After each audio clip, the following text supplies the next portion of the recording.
and there's quite a bit of action in it as well. So what do you think is the most challenging part? Is it physically or mentally?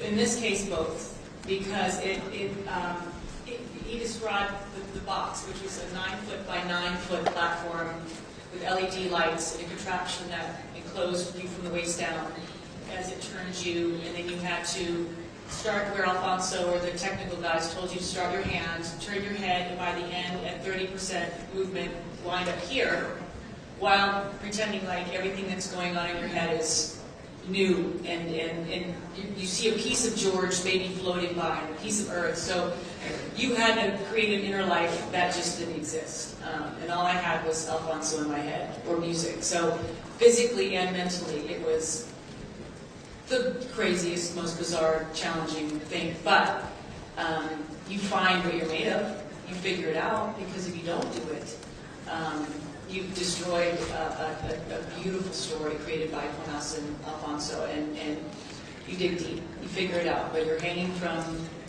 20-foot ceilings on cables as people puppeteer you into a wall, or you're locked in a box. George and I rarely had time together, but if I could hear his voice, I felt better.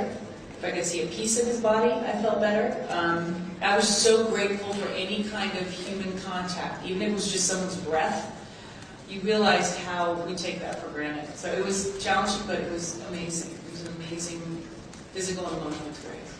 Also, I just want to say about what Sandy did, which is an important thing to remember, because this is what's the hardest part of it is.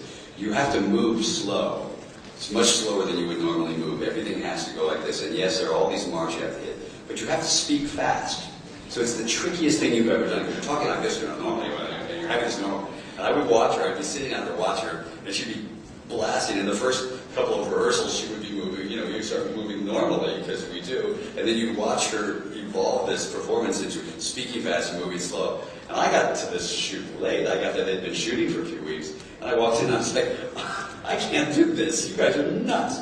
It was stunning what she was doing in this film, and all the way through, really, truly.